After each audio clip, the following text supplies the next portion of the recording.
आप क्या कहेंगी फर्क के बारे में? इन दो एपिसोड जो चली हैं, फैसल ने अपना मुंह छुपा लिया आपके बोलने से पहले ही। फर्क मैंने देखा अभी रिसेंटली भाई की वजह से और शो की वजह से and I think it kind of got me hooked. मैंने पूरा देखा, so I saw all the episodes. Writer के साथ मुझे इख्तलाफ है क्योंकि छोटी छोटी गलतियां मुस्तकिल हो रही हैं। एक इंसान है जो ऑफिस जाता है और जैसे ही वो ऑफिस पहुंचता है वो घर से कॉल आ जाती है, घर का मसला, और वो उठता है और वो घर चला जाता है। एक दफ़ा, दो दफ़ा, तीन दफ़ा, कभी मासी कॉल करती, कभी फुफ्फी कॉल करती है, कभी बेटी कॉल करती है। मतलब कि एक इंसान को काम ही नहीं करने दे रहे दफ्तर में। उस इंसान को वो बैठता है कुर्सी पे जाके, वो बैठता है मीटिंग के बीच में जाके, और इधर से कॉल आ जाती है, भाई घर आ जाओ, मासियों के मसले हैं। मतलब कि ना करो। That is unintelligent writing, I would say that. मुझे नहीं पता उसको कैसे उन्होंने ठीक करना, उनका मसला है, मेरा नहीं है। फिर ऐसी सिचुएशन बनाते हैं कि उसको फोन आया मासी का कि फौरन घर पहुंचे, और जब वो फोन आया है और वो ऑफिस में है, उस वक्त लड़की ने गला दबाया हुआ था। जब वो घर पहुंचा है वो भी गला ही दबा रही थी। ओए, ये क्या किया है? टाइम कम है, मुझे पता है आपके दुख बहुत ज्यादा हैं, टाइम कम है। हाँ। अभी अतीका आपा के दुख सुन लेते हैं थोड़े। अतीका, आपके कुछ दुख तो नहीं है या आप हैप्पी हैं? I think the only reason I am watching it is because of Faisal Qureshi, and he is the only reason the screen is looking presentable, frankly. मैंने इसलिए कि वो आपके दोस्त हैं, आपके साथ बैठे हैं? नहीं, नॉट एट ऑल। फैसल को पता है मेरा, बड़े अरसे से मुझे जानता है, मैं अपने आप को नहीं बख्शती। सबसे पहले तो जो मुझे बहुत बात चिढ़ती है, और मैं भी जब परफॉर्मेंस कर रही होती हूँ बेडरूम सीन्स में और रात को दिखा रहे सो रहे हैं, सारी बत्तियाँ जल रही हैं, लैंप्स ऑन है, ये मैं कहती हूँ कौन लैंप जला के सोता है? इनका सीन है, वो इस तरफ लेटे हुए हैं, वो इस तरफ लेटी हुई हैं, लैंप्स लाइट सब ऑन है। अच्छा, वो बच्ची उठती है, जाती है नीचे किचन में जाती है, और किचन में जाके बत्तियां जला लेती है, लेकिन बेडरूम की लाइट है, मजाल है जो किसी ने बंद की हो और दो बंदे सो रहे हैं। मैं कुछ बोलना चाहता हूँ। मैं जब हम बेडरूम का सीन करते हैं, मैं एहसन भाई से इस बात पे लड़ता हूँ, और वो कहते हैं मैं सारी लाइटें जला के सोता हूँ। मैंने कहा भाईजान आप जला के सोते हैं, साडा की कसूर है। मसले नहीं है भाई, ये के इलेक्ट्रिक में कोई खास उनका वो है कि भाई अनबिलीवेबल। ये जो टेक्निकल प्रॉब्लम्स है, भाई कौन बत्तियां जला के और सोता फिर है? उसमें वो जो सीन 4 मिनट तक चला था, वो सो के उठी है, कुछ अच्छा, आई थॉट कि पता नहीं नीचे कुछ होने वाला है। देखिए मेरी भड़ास निकल रही है पहले, प्लीज। अच्छा, फिर एक सीन आया है एपिसोड 13 में, एक पार्टी सीक्वेंस, और ये जो हम ठूसते हैं ना पार्टी सीक्वेंसेस के, बड़ा हमने अमीर दिखाना है तो फोर्स्ड अंग्रेजी। अरे भाई, हम आई स्ट्रगल, मैं चाहती हूँ मेरी उर्दू बेहतर हो जाए, आप गंदी अंग्रेजी क्यों लोगों से बुलवा रहे हैं? ये दिखाने के बड़े अमीर हैं, ग्रामर स्कूल के थे, क्या थे, you know, it was such a bad party scene. सर पैर समझ नहीं आई उस सीन की। क्यों था? मैंने कहा डायरेक्टर ने इनसे अंग्रेजी बुलाई क्यों? Yes hello how are you, ये वो अजीब अजीब अंग्रेजी बोल रहे हैं। तो I enjoyed the next episode a lot because Faisal really came out, the character came out. अच्छा जी, अब क्योंकि फैसल का अपना ड्रामा है, फैसल ने चुप का रोजा रखा हुआ है, लेकिन फैसल को कौन रेट कर रहे हैं जी? आइए देखते हैं पाकिस्तान के रिनाउंड डायरेक्टर साकिब मलिक क्या कहते हैं फर्क ड्रामे के बारे में।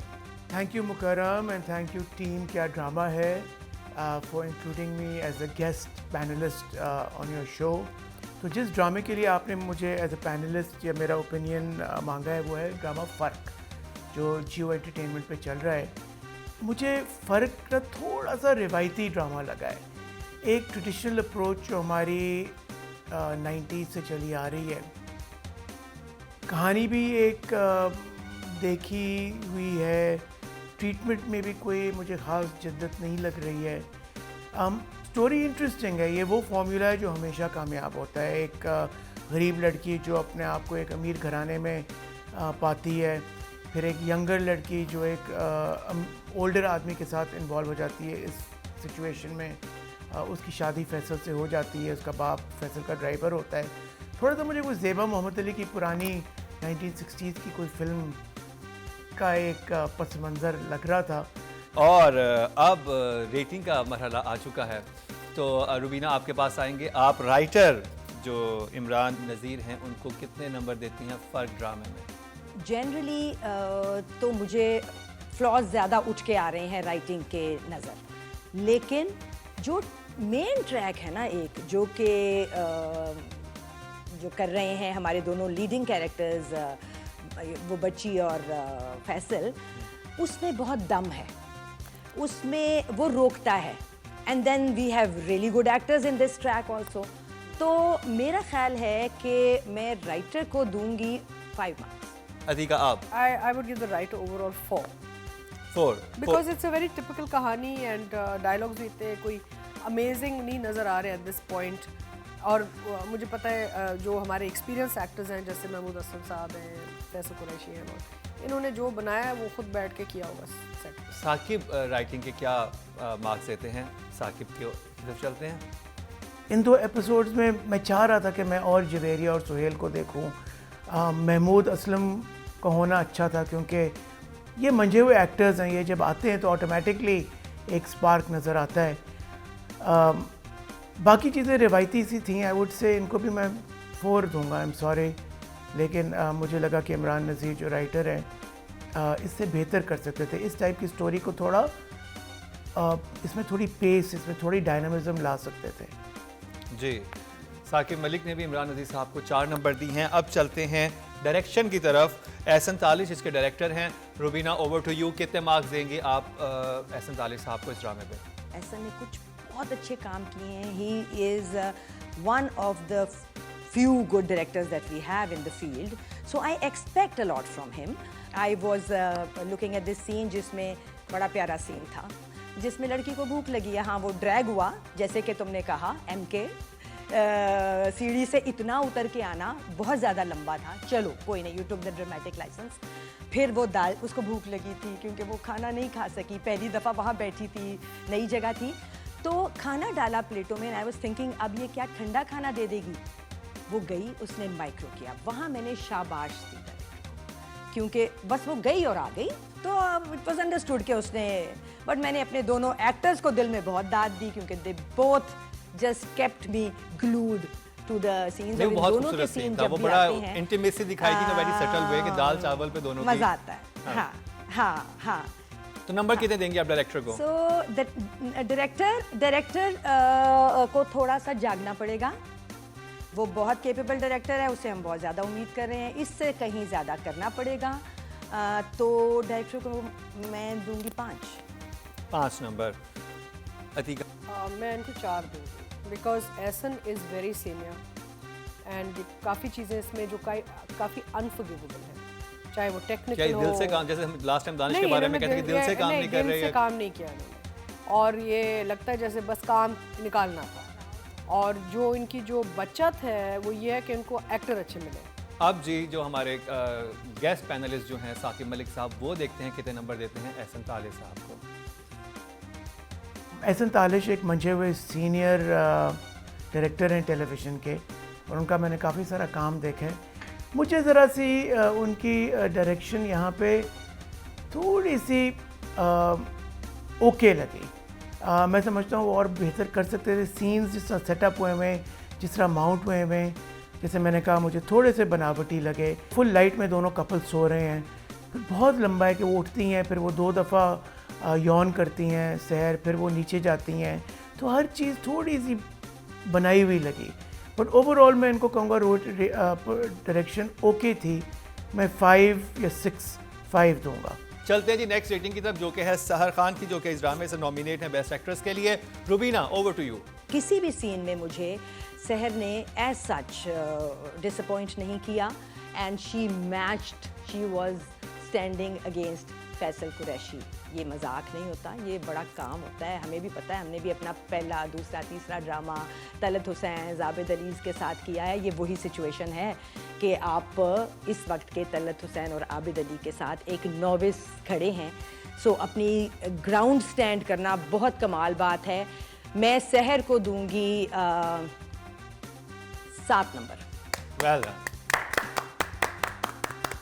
जी अतिका, आप कितने नंबर देंगी सहर को इस परफॉर्मेंस में? मैं I would give her a 6 out of 10.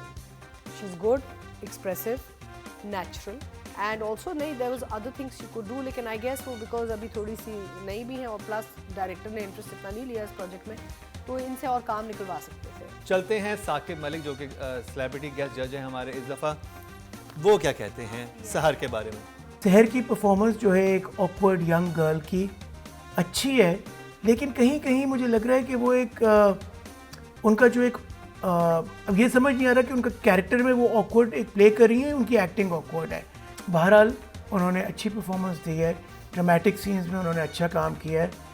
आंसू जहाँ पे आए हैं, आपको पता है आंसू रेटिंग्स बढ़ाते हैं, और ख़ास तौर पे जो हमारी फीमेल ऑडियंस है उनको ग्रैब करती है कि एक वनरेबल, एक हेल्पलेस लड़की, लेकिन यहाँ पे वो हेल्पलेस नहीं है, मतलब मगर एक नए माहौल में है और अपने आप को उसमें सेट कर रही है। उन्होंने अच्छी परफॉर्मेंस दी और आई थिंक अपना रोल रीजनेबली कैरी किया, बहुत अच्छा नहीं लेकिन रीजनेबली, तो मैं इनको 6 दूंगा। तो अब आ गया जी सबसे अहम कैटेगरी। इस वक्त अगर हमारे पास वो क्या कहते हैं इंस्ट्रूमेंट क्या कहते हैं वो जो लगा, Headphones? हाँ नहीं वो चेक करने वाला, वो देखे वो धड़काया उन्होंने दिल, ये होता है एक्टर दिल भी यूं धड़का सकता है कि इस वक्त फैसल का दिल कितना तेज धड़क रहा है, क्योंकि फैसल के ड्रामे पे अब जो है इनकी रेटिंग होने वाली नॉमिनेटेड सबसे पहले शागिर्द, आखिर में रुबीना। ये कर लेते हैं। नहीं अच्छा नहीं शुरू रुबीना आपा से करते हैं और फिर ਤੁਸੀਂ ਪਹਿਲੇ कश्ती डुबो दो। चले चले पहले साकिब जी, फैसल की इतनी बात तो रखनी चाहिए, पहले देखते हैं साकिब क्या कहते हैं। मुझे लगा उन्होंने इस सीरियल में अच्छा काम किया है। उनका एक कंट्रोल्ड, एक मैच्योर, एक सुलझा हुआ कैरेक्टर है। एक बहुत बड़ा बिजनेसमैन है कमाल हसन का, जिनकी वाइफ की डेथ हो जाती है और फिर वो एक यंगर लड़की से शादी करते हैं। मुझे उनके गेटअप पे थोड़ा इख्तिलाफ था, मुझे उनकी एंकियाँ थोड़ी डिस्टर्ब कर रही थी, लग रहा था वो एक डिस्ट्रैक्शन है, हर सीन में है, तो कहीं वो अगर उनको उतार देते या कहीं उनको रखते, कहीं नहीं रखते, वो बहुत वो यहाँ भी नहीं उतारते। फ्रोजन इन टाइम उनका वो एक कैरेक्टर बना हुआ है। थोड़े से अपने कैरेक्टर में थोड़ी वैरायटी लाएं तो आई थिंक वो मज़ा आ सकता है।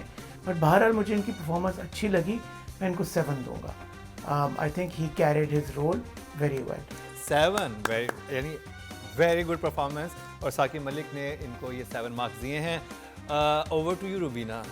मैं कौन होती हूँ फैसल को रेट करने वाली, ये तो ना कहें आप, लेकिन फिर भी चूंकि आपने इस टफ स्पॉट में डाल दिया है हम सबको, सो आई विल गिव फैसल 9। एक इसलिए रोक रही हूँ कि जब फैसल बहुत अच्छा करेगा तब मैं क्या करूँगी। वाह 9 फॉर नाउ।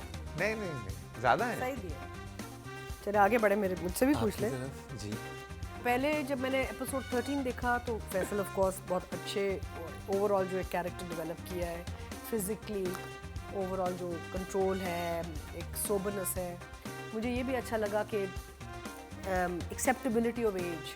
बहुत से हमारे हीरो हैं, जैसे हमारे हुमायूं हैं, हमारे ही हैं, वो ही still wants to be like you know with the young starlets and all. यहाँ पे इनके कैरेक्टर में वो कहता है कि अगर 20 साल पहले मेरी बीवी मुझे ये कहती तो मैं क्या करता, राइट। तो means there is acceptability of a gracefully maturing man, जो बहुत अच्छा लगा। I gave him a 9। I gave Faisal a 9। ताली ही बजा दें।